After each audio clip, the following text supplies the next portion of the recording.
Battlefield Mailbox. This is episode 3. I've left a little gap between episode 2. I think that's quite a good thing to do actually, because it gives people time to comment on the previous video. I know everybody doesn't have time to watch every single video as soon as I upload it, so at least it gives everybody time.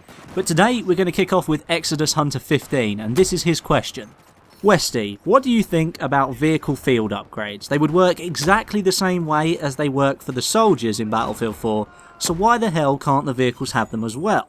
Exodus himself actually goes on to list a couple of the vehicle or possible vehicle upgrade paths that you could have in Battlefield 4, and I have to say I totally agree here.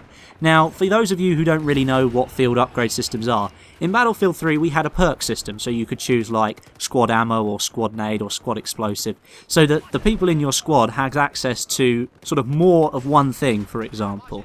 Now in Battlefield 4 they have a field upgrade system which works in a very similar way, but rather when you get squad points it builds up that system. So let's say for example you could start off with the offensive perk, so you get extended ammo first of all, you get faster sprint, and overall you get better as a squad as you go forward. And I have to agree with Exodus here. I think that would work really well as a vehicle thing too. He's given a couple of examples. So let's say you're in the driving seat on your main battle tank. If you're starting to get some squad points, the first thing you unlock is a higher maximum speed. I think that makes perfect sense. Just having 5 miles an hour faster could actually save your life from time to time. Let's say you're on an open map like Silk Road or Golmud Railway, there's not a lot of cover there. So if you've got 5 miles an hour extra in your tank that you can utilise, you might be able to get behind that sand dune or behind that rock before the enemy has noticed you. You might actually be able to get away from the fire.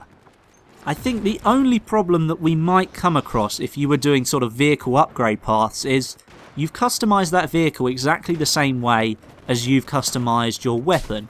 It's not like another person, it's actually something that you utilise rather than the player that you're actually playing the game as, if you sort of get what I'm saying. So if I put it this way, basically you customise the tank the way you want to. Let's say you're going to be exploiting the staff shell and the main battle shell glitch that's happening at the moment, where you can switch between the two and essentially fire 2 massively powerful rounds at the tank or whatever you happen to be firing at and kill them much quicker than you normally would. Now, if you started to use a vehicle upgrade path on the offensive so you get more ammo, for example, maybe that's the 2nd or 3rd stage, then ultimately you're going to be much more powerful than somebody who's not using the staff shell.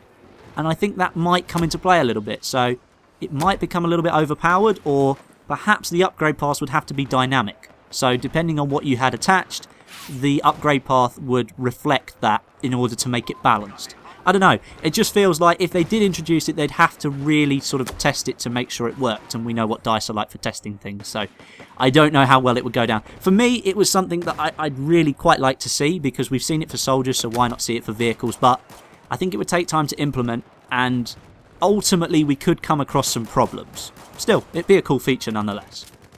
So, question number 2 today comes courtesy of the comment section in my last video from a gentleman called Eric the Fish, and he had this to say. What are your views on the longevity of Battlefield 4? I'm already level 110. Do you think they should increase the level cap?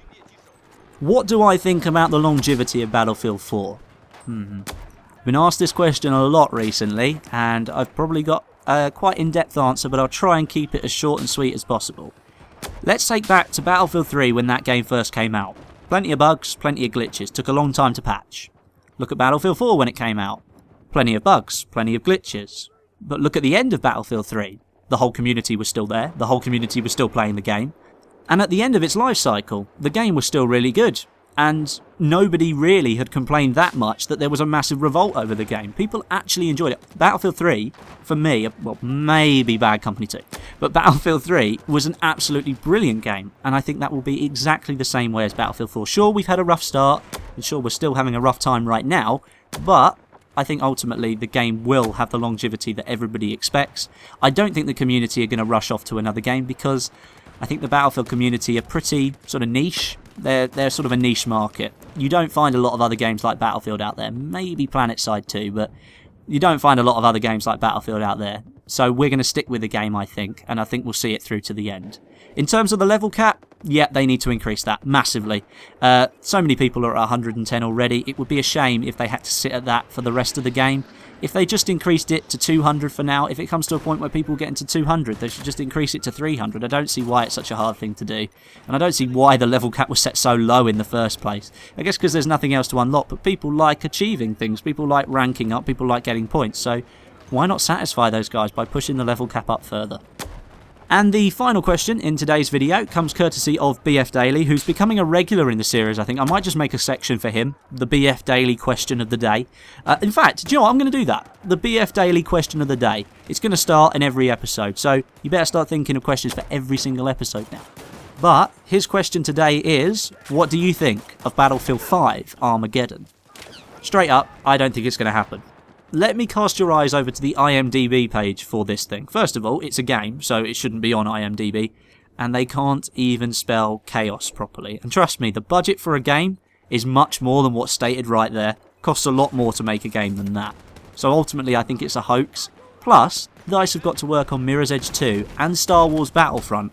I don't think they've got space for a third game called Battlefield 5 Armageddon. And if they did, I don't think it would be called Battlefield 5 Armageddon. They have to go back to Bad Company. If Bad Company 3 isn't the next Battlefield game, I don't know, I'll eat a sock. It has to be. I mean, they've hinted that they want to go back to it. I can't see why they wouldn't. I know that DICE said that comedy doesn't really have a place in the first-person shooter genre anymore, but by how well the game actually did, Bad Company 2, surely it must have a place. So if they don't do it, I'll be really upset. But for Battlefield 5 Armageddon, nah, it's not going to happen.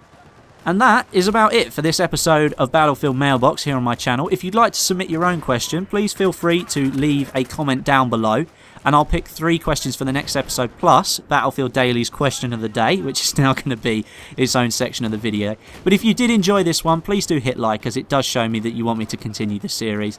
And as I said, comments are always appreciated. But until next time, my name is Westy, and I'll catch you guys in the next video.